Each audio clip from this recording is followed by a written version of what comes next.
Salve, salve, Xadrez! Seja muito bem-vindo ao meu canal. Vamos para a resolução de mais uma questão da FUVEST.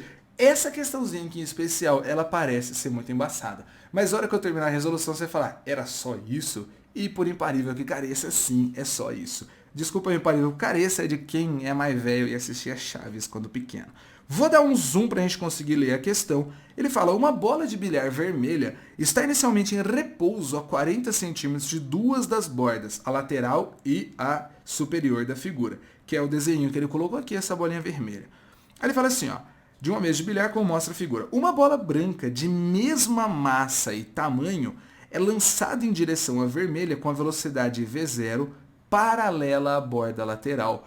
Esse paralelo à borda lateral não é uma informaçãozinha à toa, você tem que trazer ela para a física. Quando eu tenho alguma velocidade de uma bola e eu tenho uma colisão, eu tenho dois tipos de colisão, porque aqui eu já identifiquei que existe de colisão, vai bater uma bolinha na outra. Eu tenho dois tipos de colisão. A colisão unidimensional, que seria assim, tipo, deixa eu aumentar aqui, aí, duas bolinhas batendo de frente, só isso, vai bater e vai voltar. Aquele exercício do canhão, da velocidade de recuo, do menininho no skate.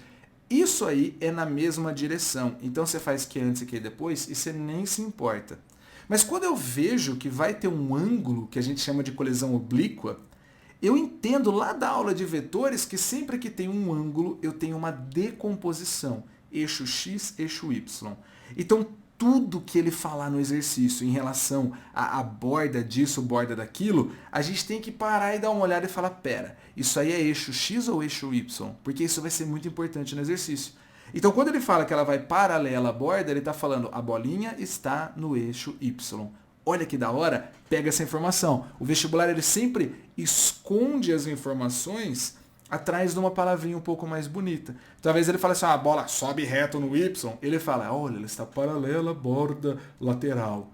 Então, o nosso papel aqui de vestibulando é ir trazendo essas palavras para o que a gente já conhece. A gente conhece, tem uma linguagem aqui da física. Tudo que for diferente, você fala, o que ele quer dizer? O que ele quer dizer com isso? O que ele quer dizer com isso na física? Louco, né, velho? Louco demais. Então, ele vai aqui, ó, no mesmo instante, não, já estou pulando já, as duas bolas colidem e algum tempo depois, a bola vermelha está prestes a cair na caçapa posicionada da junção das bordas. No mesmo instante, ou seja, o tempo é igual para as duas, a bola branca toca a borda superior da mesa a uma distância d da bola vermelha. Então, ao mesmo tempo, ou seja, o tempo que a bola vermelha vem para cá, a bola branca vem para cá. Mesmo tempo. Show, isso é importante, porque eu estou falando de velocidade, o tempo é algo importante.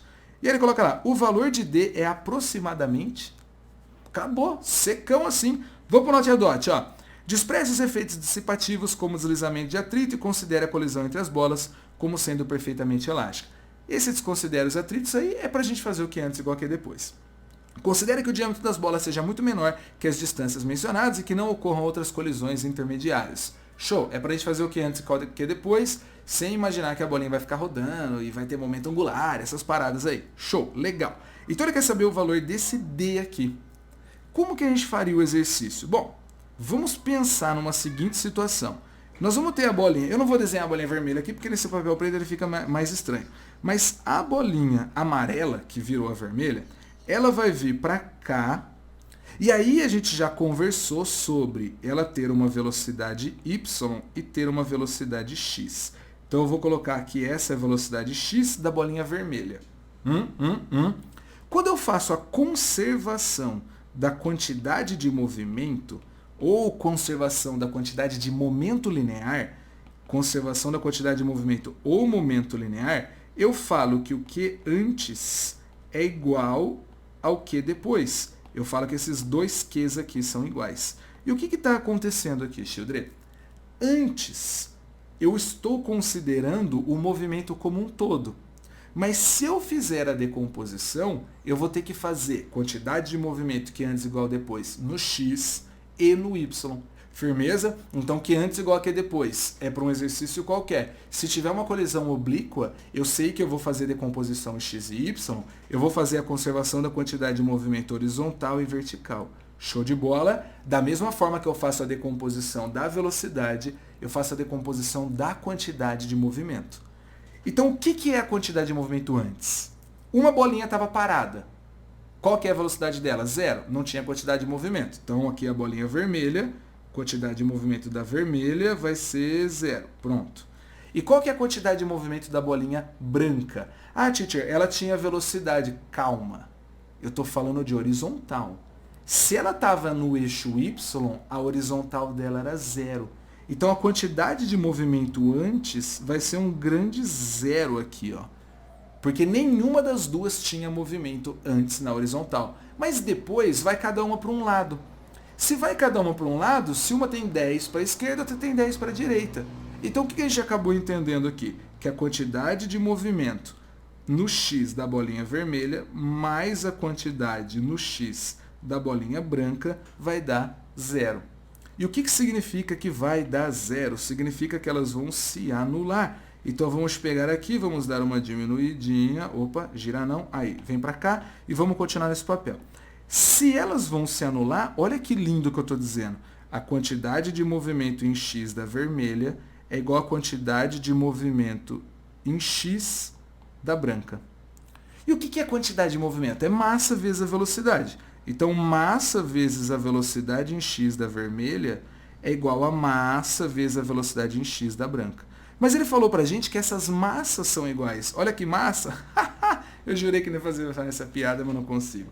Então as velocidades são iguais. Mas espera, teacher.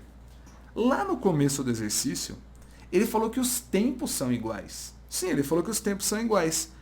Então, como eu sei que essa velocidade é constante, se eu colocar a distância aqui, ó, o ΔS da vermelha dividido pelo ΔT, eu substituí velocidade por ΔS por ΔT.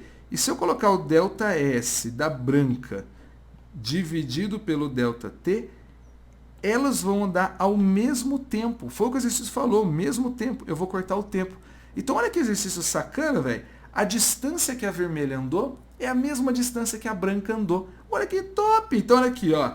A bolinha vermelha, ela andou 40 centímetros. Lembre que a gente está falando só da horizontal. A distância que a vermelha andou na horizontal é 40. Então, a distância que a branca andou na horizontal também é 40. Se elas têm a mesma velocidade ao mesmo tempo, elas andam o mesmo tanto. Eu não quero saber o tanto que ela andou em Y ou não, porque o exercício não perguntou isso.